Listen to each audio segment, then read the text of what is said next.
से निराला ब्रज धाम के दर्शन कर लो जी। ओ दर्शन कर लो, सुमिरन कर लो, दर्शन कर लो, सुमिरन कर लो, दर्शन कर लो, सुमिरन कर लो, वंदन कर लो जी। ऐसे कान्हा जी, वो ऐसे कान्हा जी बिहारी को प्रणाम की दर्शन कर लो जी। चारों धामों से निराला ब्रज धाम के दर्शन कर लो जी। ये हो ताली बजा के भैया बोलिए जय हो राधे लाल की जय हो,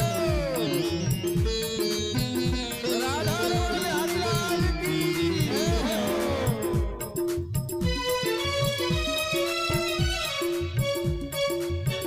ओ ये है मथुरा नगरिया,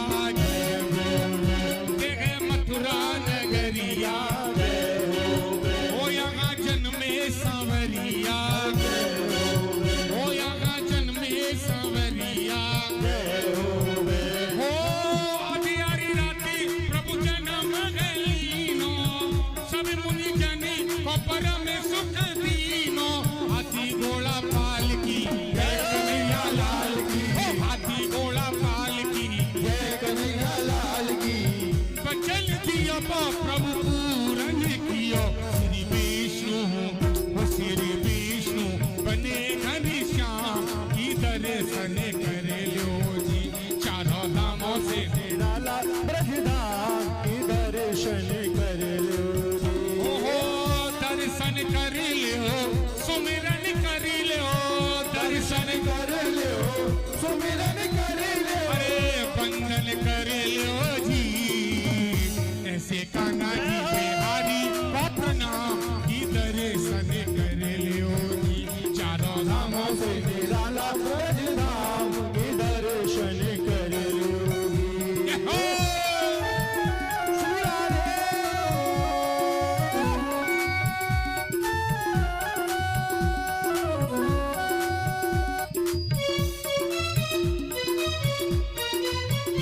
कान्हा मथुरा से आयो, कान्हा मथुरा से आयो, कान्हा मथुरा से आयो, ओ माखन चोरी कहायो, ओ माखन खायो यन माटी भी खाई, माखन खालो यन माटी भी खाई, अरे पकड़ो या सौदा मैं तो दीनी सफाई।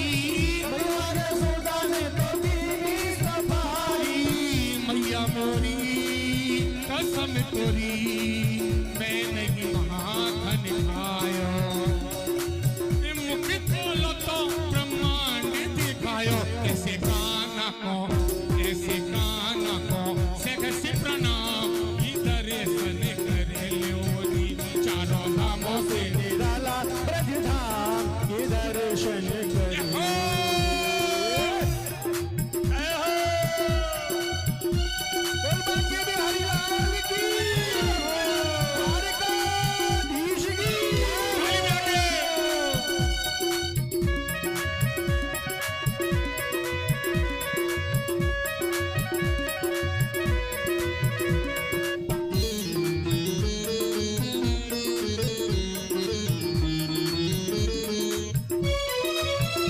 परेशाने की राधा, राधा राधा राधा, परेशाने की राधा, राधा राधा राधा, वो जिसने मोहन को बांधा, राधा राधा राधा, वो जिसने मोहन को बांधा। राधा राधा राधा, गाना बरसाने में आई गई भुलाई गई राधा प्यारी, गाना बरसाने में आई गई भुलाई गई राधा प्यारी। ओ दोनों एक दूजे के प्रेम पुजारी, दोनों मिलके, ओ दोनों मिलके बने गए एक नाम की दर्शन कर लो जी। चारों धामों से निराला ब्रज धाम के दर्शन कर लो जी। हो दर्शन कर लो, सुमिरन कर लो, दर्शन कर लो, सुमिरन कर लो, अरे वंदन कर लो जी। ऐसे कान्हा को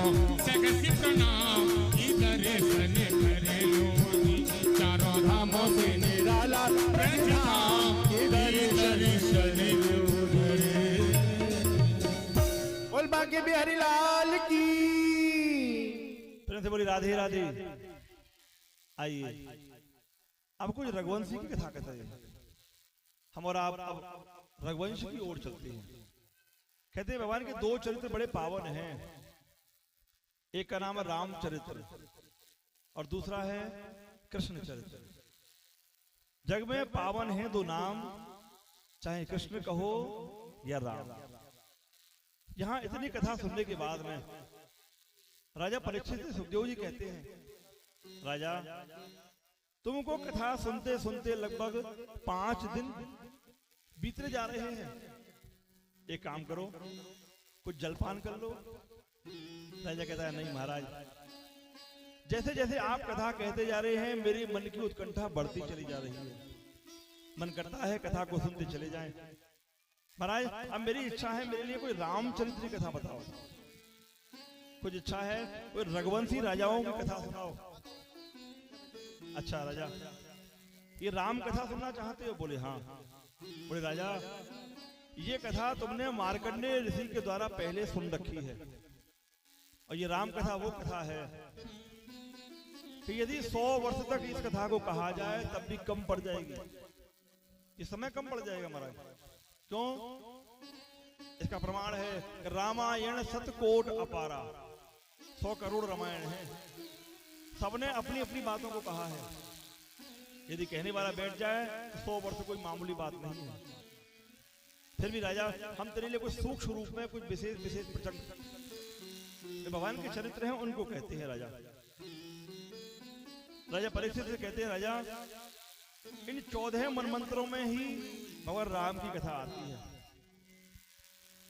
राजा ये बड़ी पावन कथा है, इसे ध्यान पूर्वक सुनो। इसमें कोई रघुवंशी राजाओं को पहले हम आपको उनके चरित्रों को बताते हैं। कहते राजा, कल्प के आरंभ में भगवान के नाभि कमल से चतुरानन ब्रह्मा की उत्पत्ति हुई। ब्रह्मा से मरीचि आदि ऋषि हुए। उनके एक पुत्र हुआ जिसका नाम था श्राद्ध देव। इनको ही राजा मनु कहा गया है। इनके कोई संतान नहीं हुई। वशिष्ठ जी महाराज के पास पहुंच गए। बोले महाराज मेरे कोई संतान नहीं है, कोई ऐसी कृपा करे जिससे मेरे संतान हो जाए। बोले राजा हम तेरे यहां पुत्रेष्टि यज्ञ करवाएंगे। पुत्रेष्टि यज्ञ होने से तुम्हारी संतान हो जाएगी।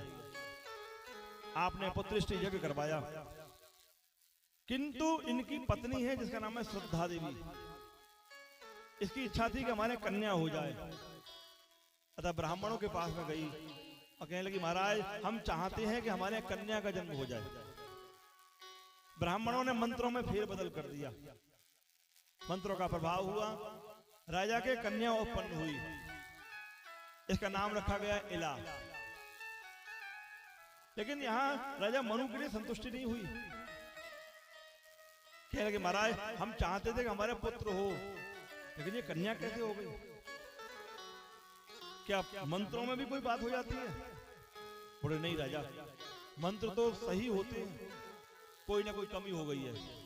ध्यान लगाया और ध्यान लगाने के बाद में राजा से कहते हैं, राजा तेरी पत्नी ने ब्राह्मणों से मंत्रों में फेर बदल करा दिया, इसलिए तेरे यहां कन्या जन्म हुई है। बोले महाराज मुझे पुत्र चाहिए। आपने अपने योग बल के द्वारा इस कन्या को ही पुत्र बनाई दिया। जो विधि आज चल रही है, आज ऐसा हो रहा है। ये विधि हमारी बहुत पहले ही चल चुकी है। कहते हैं इस कन्या को आपने पुत्र बनाई दिया। इसका नाम रखा गया सुद्युम्न जी महाराज। लेकिन जो होनहार होती है वो होकर ही रहती है। कन्या से पुत्र बने। सुद्युम्न जी महाराज ने विचार किया कि हमें शिकार खेलना चाहिए। शिकार खेलने के लिए चल दिए। बहुत से सैनिकों को घोड़े के सहित लेकर गए, किंतु एक स्थान है जिसका नाम है इलावत खंड। इस इलावत खंड में भगवान शंकर और उनकी पत्नी पार्वती नग्न अवस्था में रहते हैं, अवधूत रूप पर रहते हैं। यहाँ पार्वती का श्राप लगा हुआ है कि जो भी पुरुष आवेगा वो स्त्री बन जाएगा।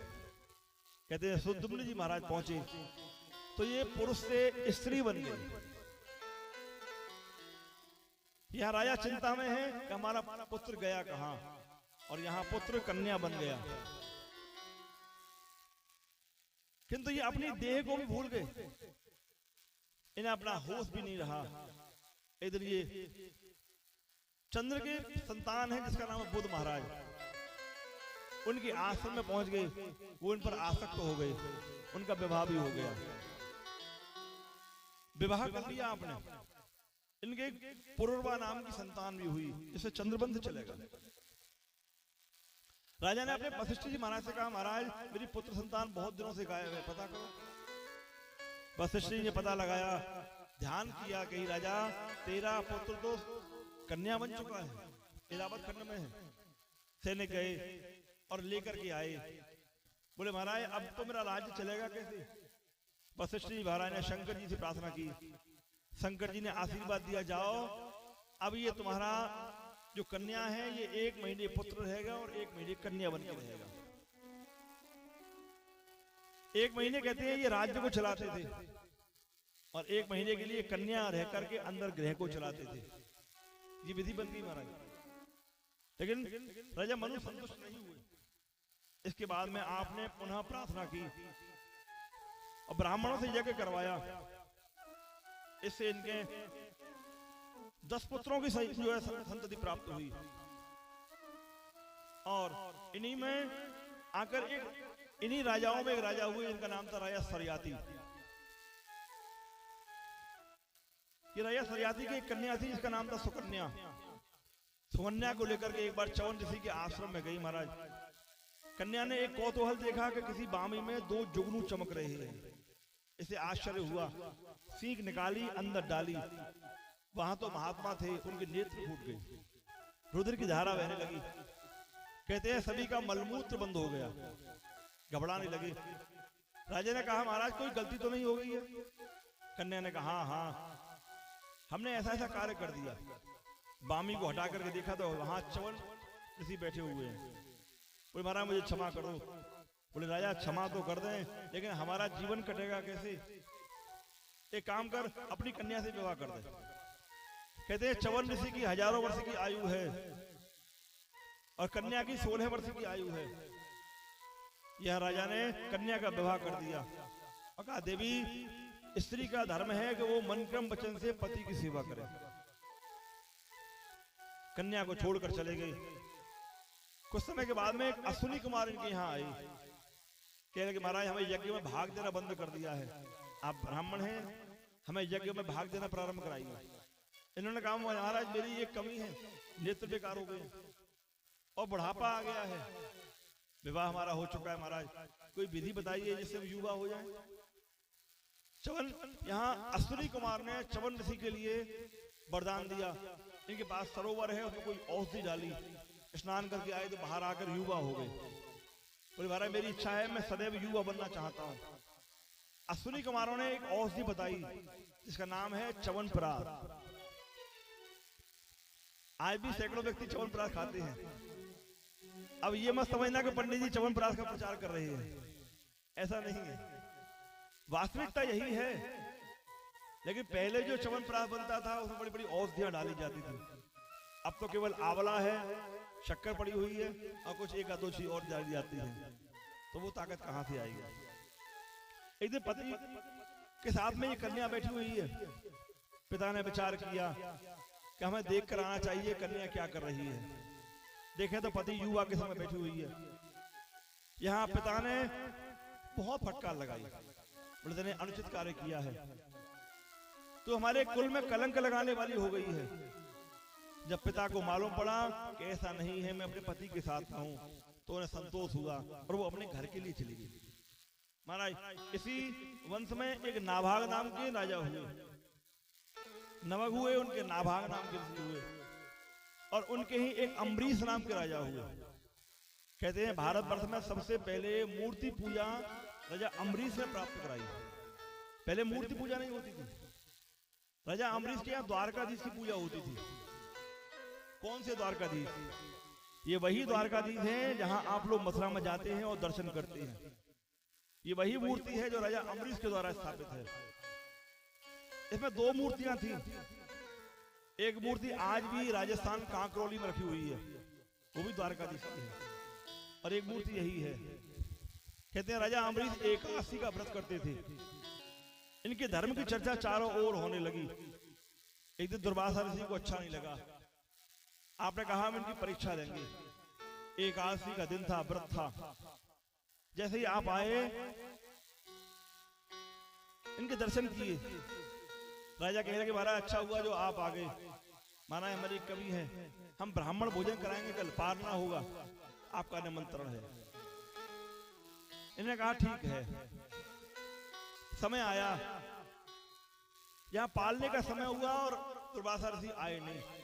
ब्राह्मणों से सलाह ली गई।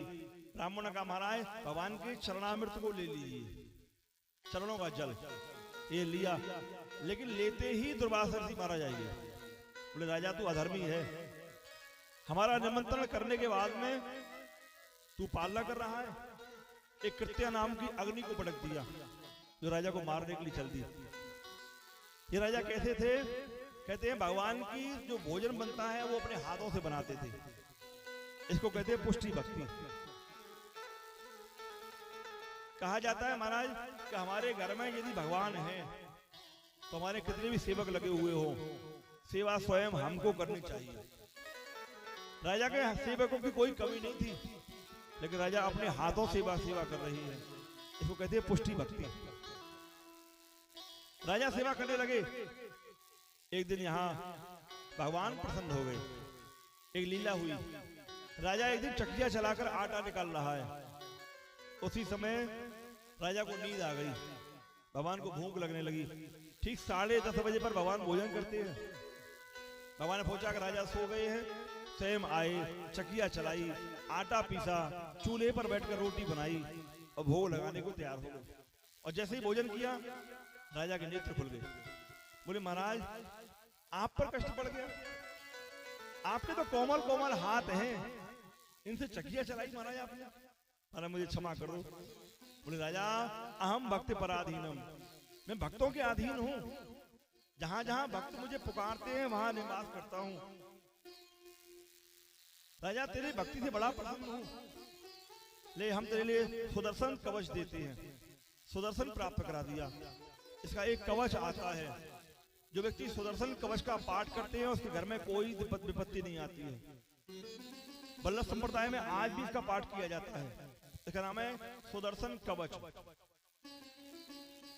लेकिन जैसे ही अग्नि डाली, ये अग्नि राजा को जलाने के लिए आगे बढ़ने लगी, लेकिन ये सुदर्शन कवच रखा हुआ है। ये सुदर्शन अग्नि की ओर बढ़ने लगा, अग्नि उल्टी लौटने लगी।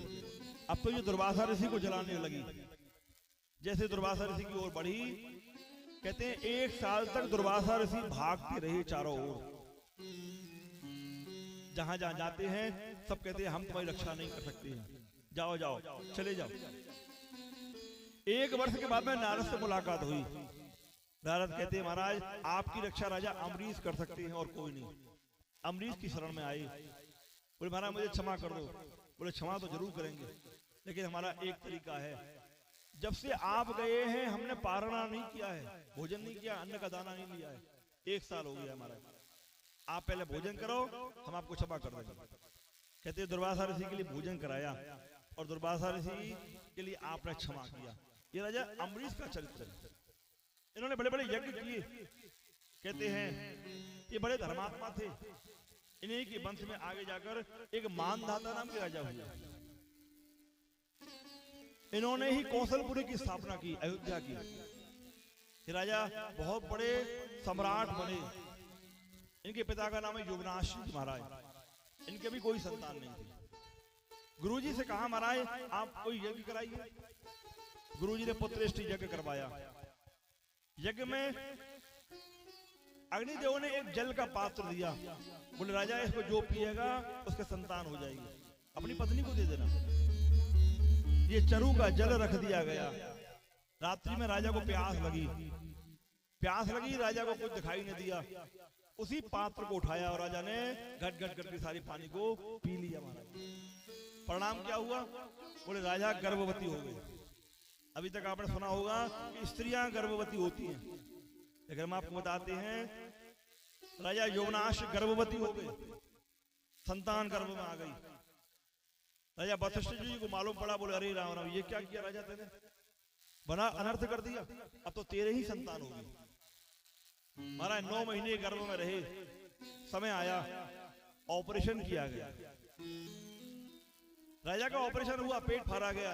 वशिष्ठ जी ने ऑपरेशन किया, राजा का पेट फाड़ा गया, संतान हुई, बालक हुआ। अब ये बालक जोर जोर से रोने लगा, हाउ हाउ करके रोता है।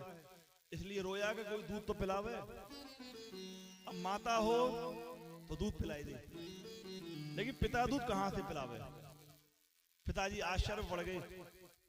उसी समय कहते हैं इंद्र भगवान आए।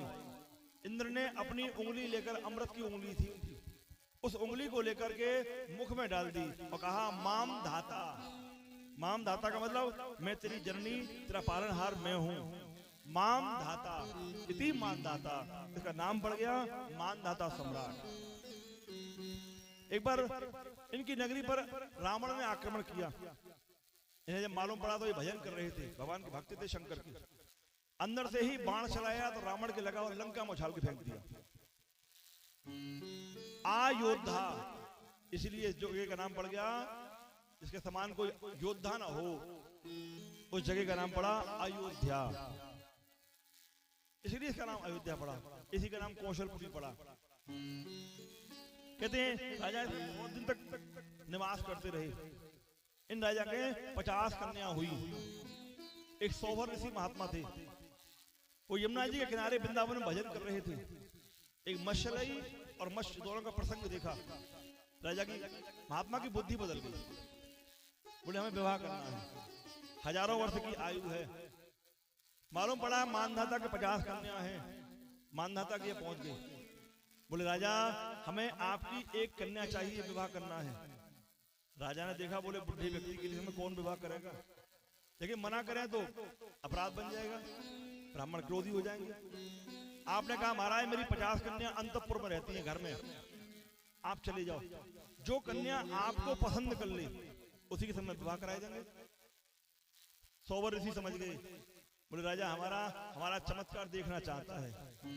आप यमुना जी के उपासक थे, यमुना जी की आराधना की, चमत्कार हुआ, इतना सुंदर यौवन बनाया, अंदर प्रवेश कर गए। और जैसे ही अंदर गए तो 50 कन्या देखकर मुग्ध हो गई। बोले पिताजी विवाह करेंगे तो मानसिक के समय करेंगे, सौवर ऋषि के साथ। 50 कन्याओं ने विवाह किया और सबके लिए वृंदावन में आपने रहने का स्थान बताया महाराज। इन्हीं में एक हरिश्चंद्र नाम के राजा हुए। इनकी कथा लगभग सभी जानते हैं। उन्हीं में त्रिशंकु के राजा हुए। एक दिलीप राजा हुए, उनके भागीरथ हुए। भागीरथ जी ही गंगा जी को लेकर आए। इस भारतवर्ष में जो आज गंगा जी हैं, ये भागीरथ जी ही लेकर आए। आपने शंकर की तपस्या की। शंकर ने कहा महाराज मेरे बेग को सहन करने की क्षमता किसी में नहीं है। गंगा जी कह रही है मेरे बेग को कोई सहन नहीं कर सकता है। शंकर ने कहा जाओ उससे कहो मेरी मस्तक पर आकर सवार हो जाए। ऊपर से गंगा नीचे आई और शंकर के मस्तक पर आई, ठंडी ठंडी तरंग लगी। शंकर ने जटाओं को बांध लिया, गंगा जी अंदर समा गई। पुनः आपने शंकर जी की तपस्या की, तब आपने गंगा जी को एक लट डाली तो गंगा जी आगे आगे। मार्ग में आगे आगे भगीरथ जी चल रहे हैं, पीछे पीछे गंगा जी है। एक जन्नू ऋषि थे, ब्राह्मण थे। गंगा ने आया उठाकर फेंक दिया। इनको क्रोध आ गया। इन्होंने 3 आचमन में ही पूरी गंगा को पी गए। मुड़ करके देखा तो गंगा जी का कोई पता नहीं। ब्राह्मण देव से पूछा, बोले हम तो उसको पी गए। अरे महाराज मेरे सारे पितर तरेंगे नहीं, कृपा कर दो। आपने अपनी जंगा को फाड़ा और ये गंगा जी पुनः आगे बढ़ी। इस गंगा जी को गंगा सागर में लेकर गए, पितरों को तार दिया। महाराज गंगा बड़ी पावन है। आज भी सूकर क्षेत्र कासगंज है, वहां मृतक के फूल लाए जाते हैं, हड्डियां लाई जाती है, डाली जाती है, गंगा में गल जाती है। चमत्कार है। गंगा का जल 10,000 वर्ष तक भी आप रखोगे तो कीड़ा नहीं पड़ेगा। शास्त्र में आया है कि गंगा जल को प्रतिदिन लेने वाला व्यक्ति गौमूत्र, देसी गाय का मूत्र और गंगा जल दोनों का मिश्रण करके लेता रहे तो कभी भी कैंसर की बीमारी नहीं होगी। और जिसको हो जाएगी वो पहली स्टेज की होगी तो ठीक हो जाएगा। ऐसा आया है। गंगा बड़ी पावन नदी है।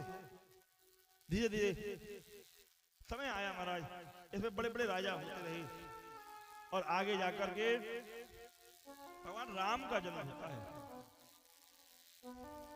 महाराज कहते हैं एक खड़वांग नाम के राजा हुए, उन्हीं में दीर्घबाहु नाम के राजा हुए, फिर उसके बाद में दिलीप हुए, उनमें रघु हुए, रघु अज हुए, और उसके बाद में महाराज दशरथ जी का जन्म हुआ। कहते हैं बहुत बड़े पुण्यात्मा थे दशरथ जी महाराज। कहते हैं अन्य पुराणों में आया है कि आपके 10,000 वर्ष तक संतान नहीं हुई। इतना विलंब कैसे लग गया? तो अन्य पुराणों में आया महाराज विलंब इसलिए लग गया कि भगवान सोच में पड़ गए कि इनके इतने पुण्य हैं कि इनके कौन सा पुण्यवान व्यक्ति हो जो जन्म ले। अंत में कोई बात समझ में न आई, तो भगवान ने स्वयं निश्चय किया कि मुझे स्वयं इनके यहाँ पर जन्म लेना पड़ेगा। बोले रामलला सरकार की। आज राजा राज्य कर रहे हैं। रामायण में तो बहुत सुंदर वर्णन किया गया है, लेकिन हम कुछ छूते हुए विशेष विशेष प्रसंगों कहते हुए कथा को आगे बढ़ाएंगे। कहते हैं राजा ने अपनी प्रजा का पालन कर रहे हैं, लेकिन आपके संतान नहीं है। एक दिन राजा को चिंता हुई कि हमारी लंबी आयु हो चुकी है, हमारे संतान नहीं है।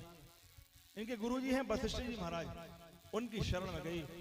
कहते हैं जब व्यक्ति दुखी हो जाए तो वो गुरु की शरण में चला जाए, कार्य बन जाएगा। यही सोचकर आज आप वशिष्ठ जी महाराज की शरण में गई। बोले रामलला सरकार की हो।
रामलला सरकार की।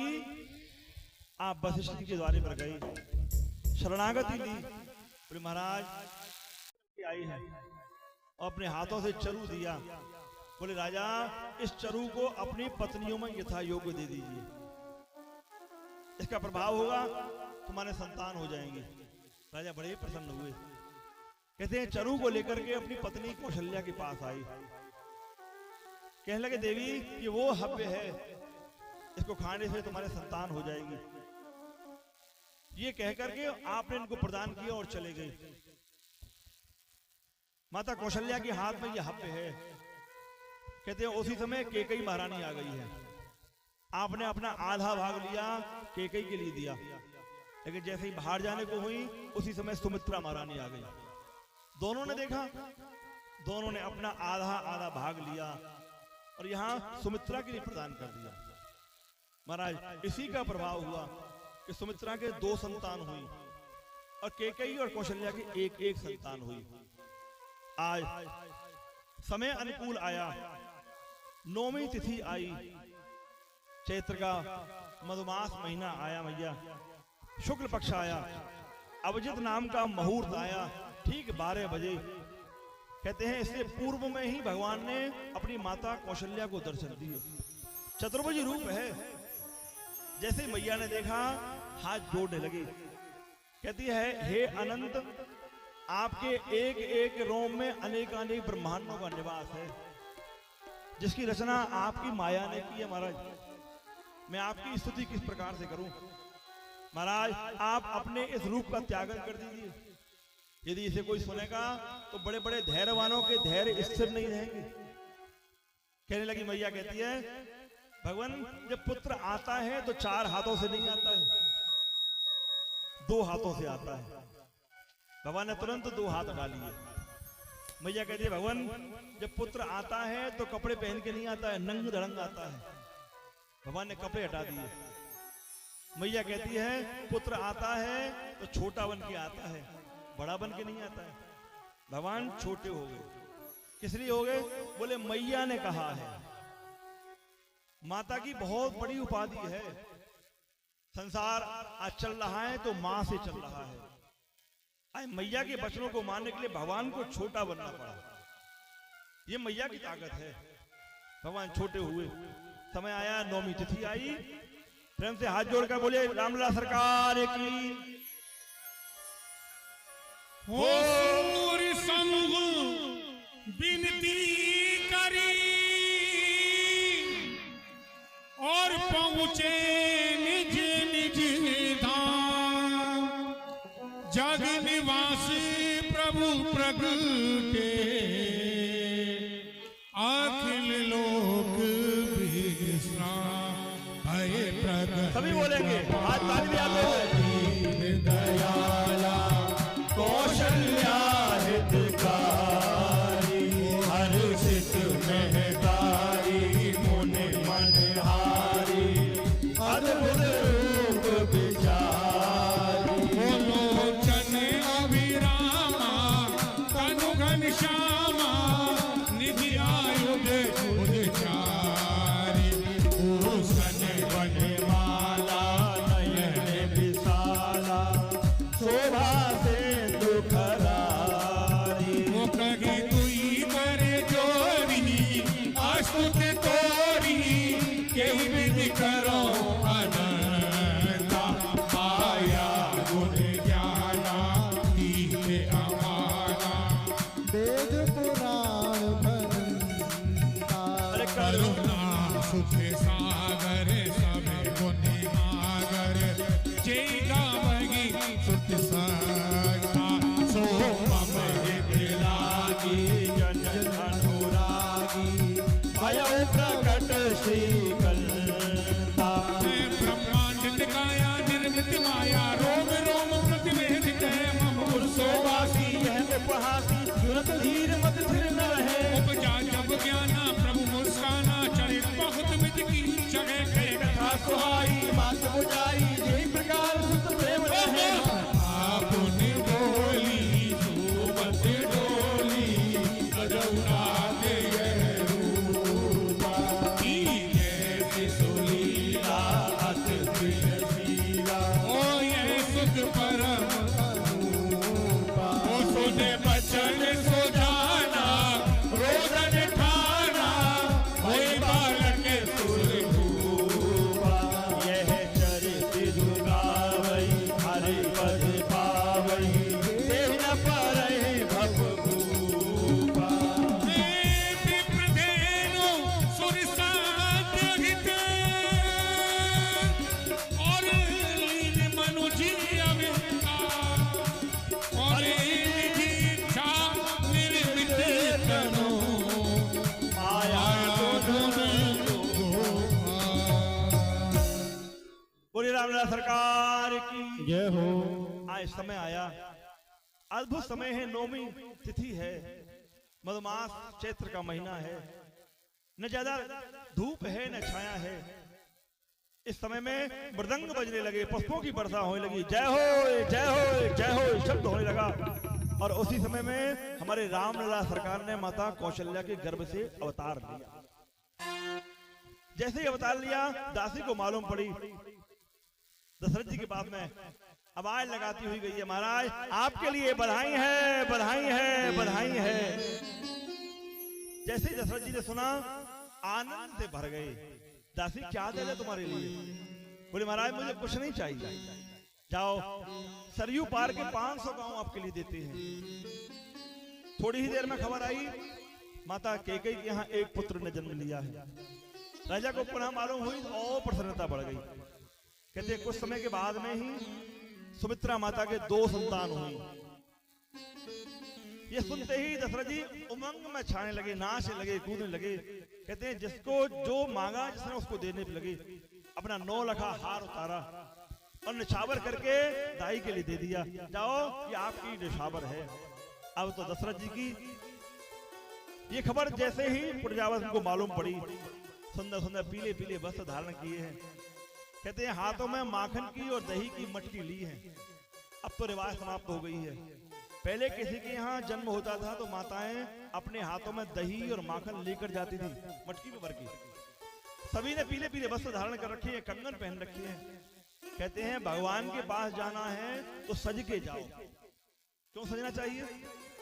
पहले आपने गाना सुना है, एक फिल्म का गाना था, सजना है हमें सजना के लिए। वो सजना कौन है? एक सजना का भी सजना है, वो है भगवान। हमारे पति का भी पति है भगवान। तो हमें सच के जाना चाहिए। आए सभी सच सच के गई, मंगल गान गाती गई हैं। एक बार जोर से बोलिए, बोलिए बधाई है, बधाई है। राजा दशरथ जी महाराज के लिए बधाई है, बधाई है। और इस समय के हमारे दशरथ जी घनश्याम दास जी मिश्रा जी हैं, इनके और इनके चाचा जी के लिए बधाई है, बहुत बहुत बधाई है। अरे इनके परिवार के लिए बधाई है, बधाई है। भैया हमारे रामलला सरकार के लिए बधाई। और इतनी देरी, कम आवाज, अरे जोरदारी से बोलिए, बोलिए बधाई है, बधाई है। राजा दशरथ जी के द्वार, राजा दशरथ जी के द्वार नौबत बाज रही। राजा दशरथ जी के द्वार बधाइयाँ बाज रही। ओ राजा दशरथ जी के द्वार नौबत बाज रही। राजा दशरथ जी के द्वार नौबत बाज रही। अरे बाज रही, बाज रही, अरे बाज ताली में आके। बाज रही, अरे बाज रही, बाज रही, अरे बाज रही,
रही, नौबत बाजी रही, नौबत बाजी रही, नौबत बाजी रही। बोल राम जी महाराज की, अयोध्या धाम की। देखिए एक आपको सूचना देंगे, हो सकता है ये कथा लगभग 1 घंटे और आगे जा सकती है। 6 बजे है, लगभग 6:30 पौने 7 तक के बीच में ये पूरी कथा के लिए हम विराम देंगे। हमारा आपसे निवेदन है, भगवान का एक उत्सव है, उत्सव में थोड़ा विलम्ब हो जाए तो बुरा न माने, सभी बैठे रहेंगे, आनंद पूर्वक भगवान का आनंद लेंगे। फिर से बोले चारों भैया सरकार की।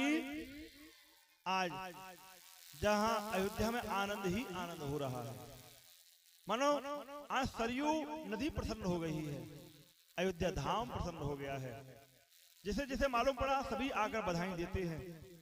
धीरे धीरे समय आया, भगवान के नामकरण हुए, भगवान की सुंदर सुंदर लीलाएं हैं। दशरथ जी के बड़े पुत्र का नाम रखा गया राम। जाकर नाम सुनत शुभ होई, मोरे गृह आया आवा प्रभु सोई। भगवान का नाम बड़ा सुंदर है, 2 अक्षरों का नाम रख दिया, रामलला सरकार। द्वितीय पुत्र का नाम भरत जी महाराज, तीसरे पुत्र का नाम लक्ष्मण जी और चतुर्थ शत्रुघ्न जी महाराज। 4 पुत्र हुए। इनकी सुंदर सुंदर लीलाओं को आप देख रहे हैं, घुटनों के बल नाचते हैं, मैया आनंद लेती है।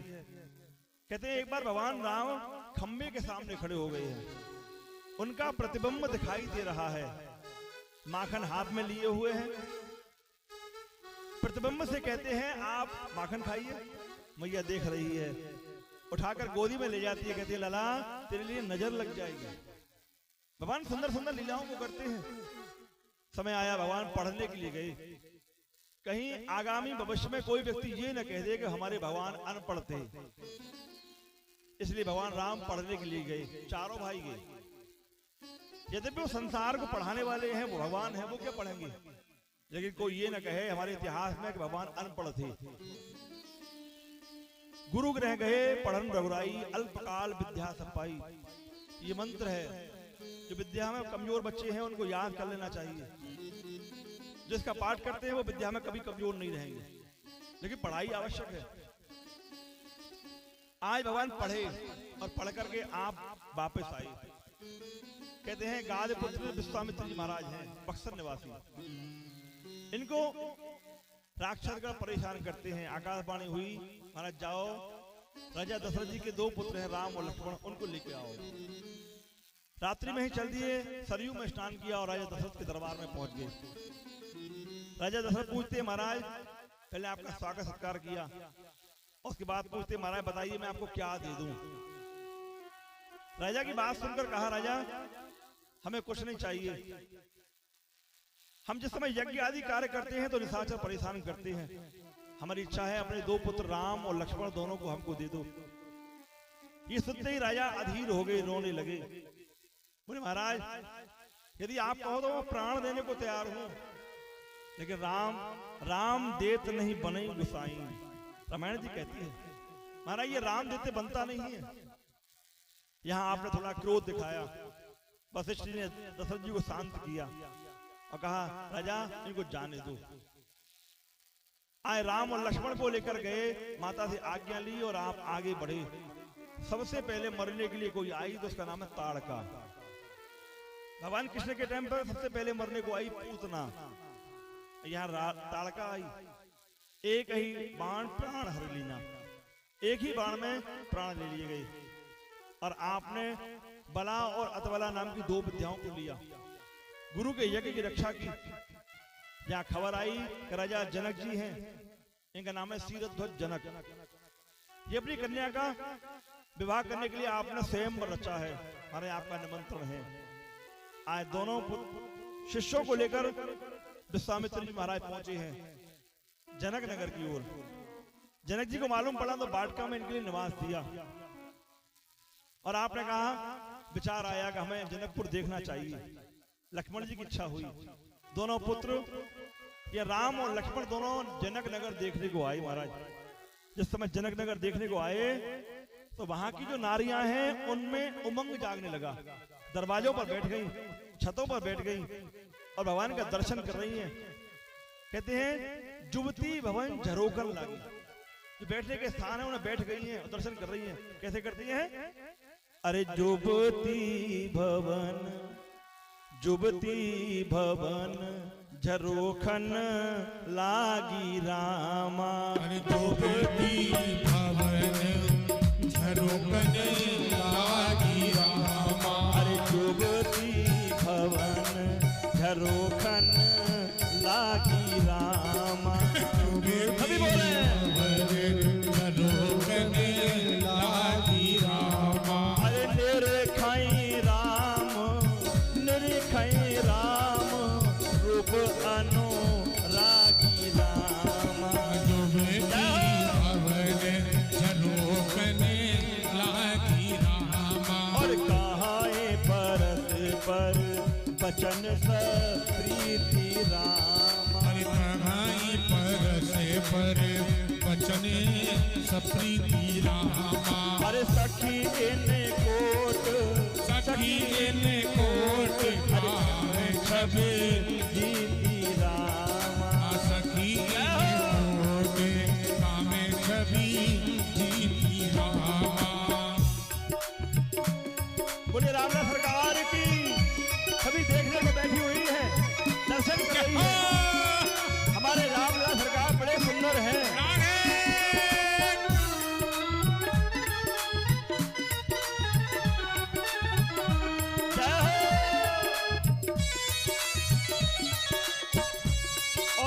चर्चा करती है, कहती हैं अरे सुर नर असुर नाग मुनि माही रामा। अरे सुर नर असुर नाग मुनि माही रामा।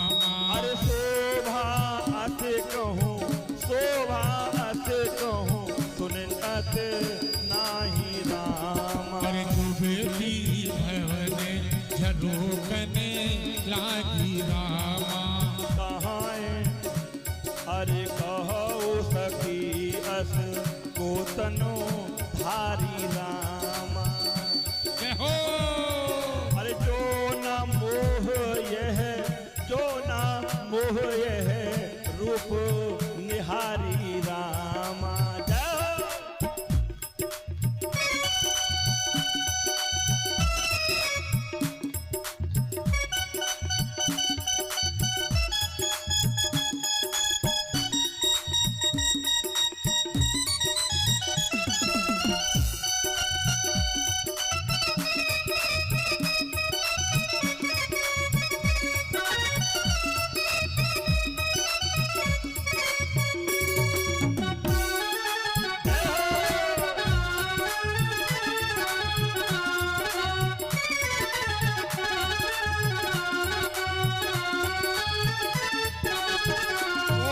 शाम कटा गिर आई,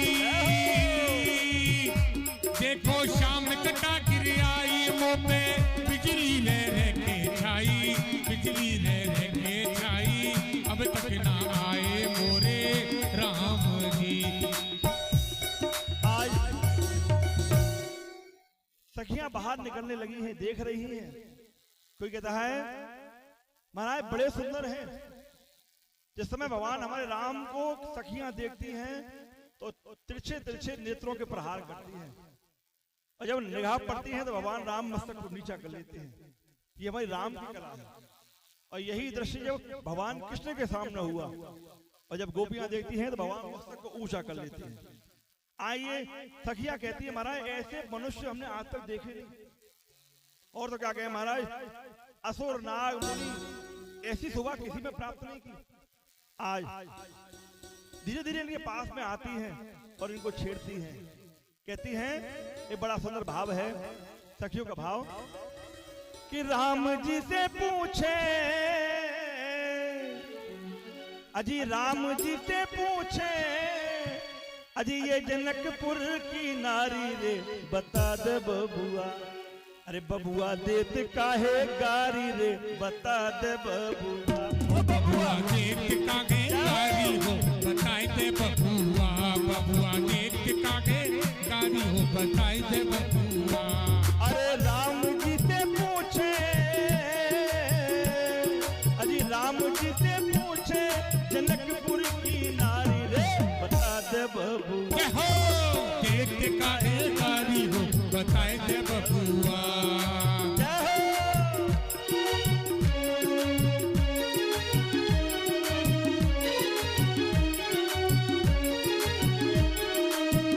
और कहती हैं अरे ए बबुआ मोहि लेत मिथिला की नारी अरे ए बबुआ मोह लेती मिथिला की नारी कहती है बबुआ आपको देखा है हमारा मन मुग्ध हो गया है कहती है अरे ए बबुआ मोहि लेत मिथिला की नारी अरे ए बबुआ मोह लेती मिथिला की नारी अरे सावरी सूरत पे मोहनी सी डारी अरे सांवरी सूरतिया पे मोहनी सी डारी अरे एक बबुआ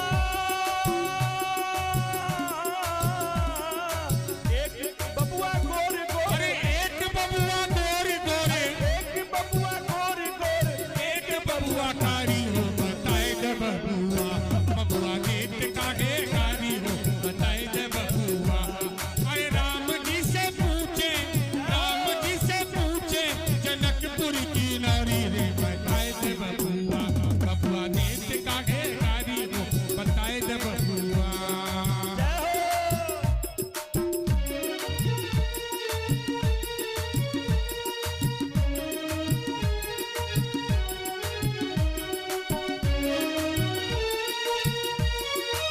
बोलिए रामचंद्र सरकार की। और कहती हैं देवी तुमको मालूम है किसके साथ में आए हैं बोले हम बताते हैं अरे ए मोनी बाबा की पातल पातल डाड़ी अरे ए मोनी बाबा की पातल पातल गाड़ी ए मोनी बाबा की पातल पातल डाड़ी हाँ ए मोनी बाबा की पातल पातल गाड़ी पातल पातल हाथ पैर खाए भर थाली अरे पातल पातल हाथ पैर खाए भरे थारी एक बबुआ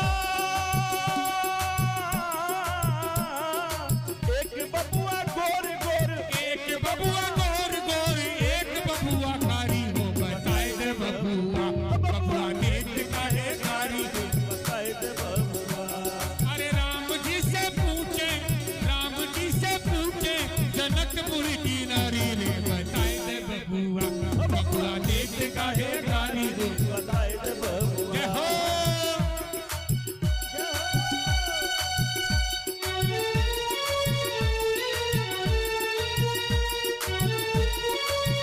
वो रामलला सरकार की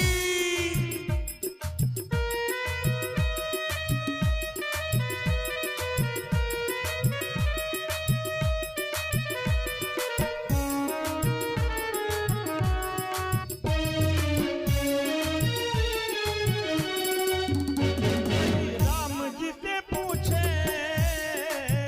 पीछे पीछे जाती हैं और कहती है अजी राम जी से पूछे जनकपुर की नारी रे बता दे बबुआ के हो देश काहे कारी रे बता दे बबुआ ओ बबुआ देख काहे कारी हो बताए दे बबुआ बबुआ देख काहे कारी हो बताए दे बबुआ बबुआ देख काहे कारी हो बताए दे बबुआ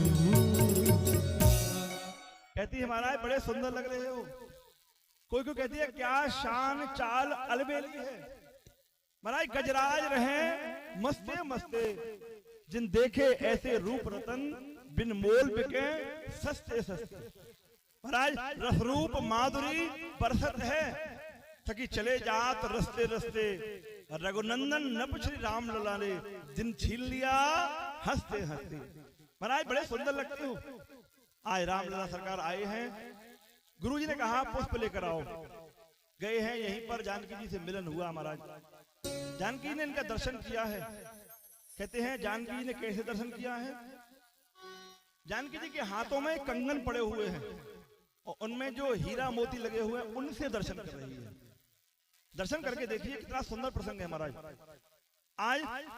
आज की कोई स्त्रियां होती लड़कियां होती तो जाने जाने कहां बात हो जाती लेकिन ये हमारी श्री जानकी जी हैं दर्शन तो करना चाहती है लेकिन कैसे करती हैं बोले कंगनों में दर्शन कर रही है माता पार्वती से प्रार्थना की, महारानी पति मिले तो हमें ऐसा मिले।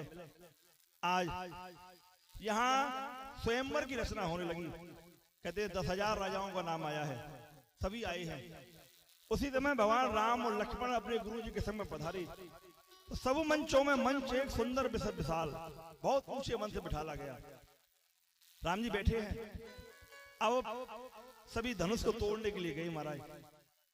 कहते हैं जब कोई व्यक्ति राजा धनुष को तोड़ने जाता तो 10,000 राजा हैं, 9,999 राजा कहते हैं हे भगवान ये धनुष तो टूटे नहीं। तो जहां बहुमत होगी वहीं की बात सुनी जाती है। और ताज्जुब की बात तो ये देखिए महाराज, जब वो लौट के आता है और कोई दूसरा राजा जाता है तो वही 9,900 मिल जाते हैं। और वो कहते महाराज ये धनुष हम पे नहीं टूटा तो इन पे भी न टूटे, इसीलिए ये धनुष टूटा नहीं। कोई को कहता महाराज ये धनुष कितना बड़ा होगा, ये वो धनुष था कि जब 10,000 लगे तो उनसे भी ज्यादा बड़ा हो जाए, और जब एक लगे तो यह अपने आप छोटा हो जाए, ऐसा ही धनुष है। यहाँ सभी उठाने के लिए गए लेकिन किसी पर दिल भर उठा नहीं। राजा जनक जी को क्रोध आ गया, कुछ कटुवचन कहे। महाराज यहाँ पर जब ये कटुवचन बोले तो क्षत्रिय कुमार लक्ष्मण जी बैठे हुए हैं, धड़ाम कूद के खड़े हो गए। बोले महाराज जैसे वचन आपने कहे हैं क्षत्रियों के होते हुए ऐसे वचन कोई कह नहीं सकता है महाराज। आप कहो तो पूरे ब्रह्मांड को उठाए लें और गेंद की तरह से ले जाए महाराज। बहुत कोई प्रसंग है, समय कम है महाराज। बहुत क्रोध किया तो महाराज क्रोध किया। जनक जी ने ऐसे वचन बोले क्यों? इसलिए बोले कि यहाँ जो स्वयंवर में व्यक्ति आए हुए हैं राजा हैं वो सब बूढ़े हैं, युवा केवल राम और लक्ष्मण दिखाई दिए। बोले यदि जोश दिलाना है तो महाराज युवाओं को दिलाओ, बुढ़ों को तो जोश दिलाने से क्या फायदा। तो ये आप जान के वचन बोले, काम हो गया। लक्ष्मण जी खड़े हो गए। लक्ष्मण जी कैसे हैं? कहते हैं लक्ष्मण है डंडा के समान, और राम कैसे हैं? बोल राम है झंडा के समान। यदि डंडा खड़ा हो जाएगा तो झंडा अपने आप लहरने चालू हो जाएगा महाराज। और क्षत्रियों का ना भैया क्या कहें, यदि क्षत्रिय न होते तो इस धरती पर बड़ा मामला बिगड़ जाता महाराज। क्षत्रिय समाज सदैव से ब्राह्मणों के संग में रहा और ब्राह्मणों के संग में रहा। क्षत्रिय देश की रक्षा करने वाले होते हैं और ब्राह्मण कृपा करने वाले होते हैं महाराज। भगवान हमारे राम क्षत्रिय हैं, शोभा देते हैं, जैसे कोई सिंह होता है ऐसे दिखाई देते हैं।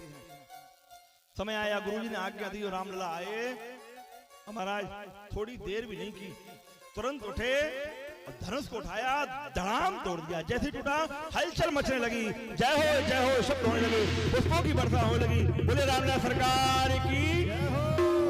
जानकी जी की सखियां कहती हैं देवी उठो और अपनी जयमाला इनके गले में डाल दो। तभी सुंदर बोल शब्द करती हैं, गान गाती हैं और माला को लेकर जानकी चलने लगी। अरे माला सिया जी माला, श्री राम गले डालो, रघुवर के गले डालो। माला सिया जी माला, श्री राम गले डालो, रघुवर के गले डालो।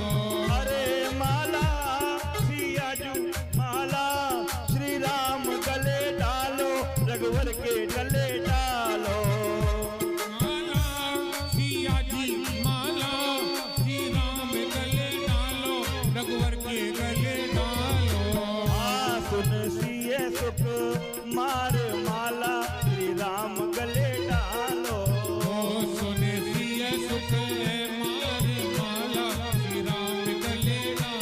सिया जी तुमने परम तप कीना, परम तप कीना। सिया तुमने परम तप कीना, परम तप कीना। और बर पाए बर पाए अवध कुमार, माला श्री राम गले डालो। माला सिया जी माला श्री राम गले डालो, रघुवर के गले डालो। आज सखियों को लेकर पहुंच गई, लेकिन रामलला बड़े हैं, जानकी जी छोटी है। माला को उठाती हैं तो माला मस्तक तक पहुंच नहीं पाती है। यहाँ सखियों ने देखा तो कहने लगी लालन थोड़े झुक जाइए। झुक जाएंगे तो माला पड़ जाएगी। बड़ा सुंदर प्रसंग है, दो शब्द इसके भी सुनाते हैं। कहती हैं सखियां, अरे झुक जइयो तनक रघुबीर, लली मोरी छोटी सी झुक गयो तनक रघुबीर, लली मोरी छोटी सी। झुक जइयो तनक रघुबीर, लली मोरी छोटी सी। झुक गयो तनक रघुबीर, लली मोरी छोटी सी। अरे तुमने ताकू ताड़का मारी, तुमने ताड़का मारी। अरे तुमने ताकू, ये हो अजी तुमने ताकू ताड़का मारी। तुम हो, ये हो अरे लालन तुम हो बड़े बेपीर, लली मोरी छोटी सी। झुक गयो रघुबीर, लली मोरी छोटी सी। भगवान रघुवंशी ठाकुर हैं। कहते हैं ठाकुर कभी स्त्री के आगे झुकता नहीं है। बार बार माला को उठाती हैं, लेकिन ये राम जी झुकते नहीं हैं। सखियों ने कहा महाराज थोड़ा झुक जाइए। भगवान और तन गए। यहाँ गुरुजी से कहा महाराज आपके चेला हैं, कह दीजिए। गुरुजी बोले महाराज हमारा काम था धनुष को तोड़वाना, धनुष तुम्हारे चेला ने तोड़ दिया है, अब ये जाने वो जाने। कहते राम जी के भाई हैं लक्ष्मण जी, उनकी ओर देखा। बोले महाराज क्या देख रहे हो, ये वो लड्डू है जो खाए वो पछताए, जो न खाए वो भी पछताए। विवाह आपका भी होना है, थोड़ा आ जाइए। लक्ष्मण जी आए हैं और जैसे ही साष्टांग दंडवत की, भगवान को झुकना पड़ा तो सीए जयमाल राम और मिली। माला पड़ गई, पुष्पों की वर्षा होने लगी। जय हो जय हो जय हो शब्द होने लगे। बोले रामलीला सरकार की, सियावर रामचंद्र की। कहते हैं बारात बुलाई गई, बड़े सुंदर ढंग से बारात आई है। कहते हैं जन्माशा हुआ, कलेवा हुआ है, राम जी को बैठा लिया गया। सखियां गाली देती है, राम मंद मंद मुस्कान है। आज सखियों का मन चलता है, कहते हैं भगवान आपको पति बनाना चाहते हैं, क्या विचार है। भगवान चुप हो जाते हैं। कहती हैं पहुना, बिहार में जाएंगे तो दामाद के लिए पहुना कहा जाता है। तो कहती हैं महाराज ससुराल में रह जाइए, ये जो आपका काला रंग है ना, कुछ देर रहेंगे तो गोरे हो जाएंगे। सखियों का भाव। कहती हैं ए पहुना मिथिला में रहो ना, ए पहुना मिथिला में रहो ना, ए पहुना मिथिला में रहो ना। अरे ए पहुना मिथिले में रहो ना, ए पहुना मिथिले में रहो ना। और जेते सुखवा ससुरारी में, जेते सुखवा ससुराली में, जेते सुखवा कहूँ ना, ए पहुना मिथिले में रहो ना, ए पहुना मिथिले में रहो ना।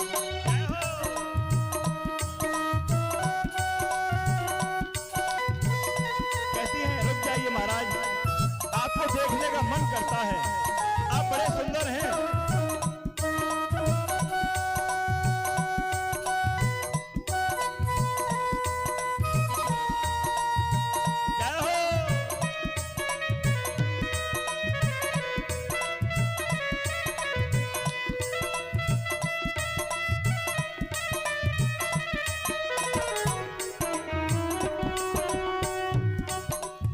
कहती है महाराज आपका जो एक काला रंग है कोई रह जाइए, एक दिन में एक महीना रहिए, बोले बना देंगे। कैसे? रोज सवेरे, अरे रोज सवेरे उबटन मल के इतर रोज लगाए बहो, अरे रोज सवेरे उबटन मल के इतर से नहीं बाहर हो, अरे रोज सवेरे उबटन मल के इतर से नहवाए बहो, अरे रोज सवेरे उबटन मल के इतर से नहीं बाहर हो, अरे एक महीना के भीतर करिया से गोर बनाए बहो, और एक महीने के भीतर करिया से गोर बनाए हो, अरे झूठ कहब ना तन के उबानी हो, अरे झूठ कहब ना तन के उबानी, मौका एगो हो ना हे पहुना मिथिले में रहो ना,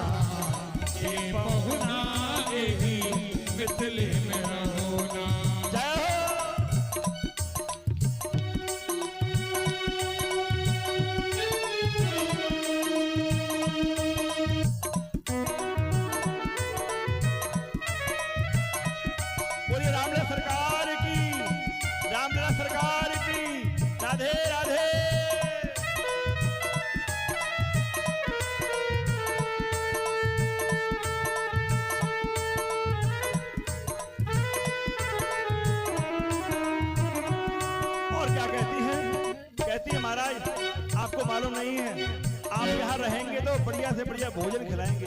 कौन से? अरे नित नवीन मन भावन व्यंजन, हाँ नित नवीन मन भावन व्यंजन पर सब कंचन थाली। नित नवीन मन भावन व्यंजन पर सब थाली। अरे नित नवीन मन भावन व्यंजन पर सब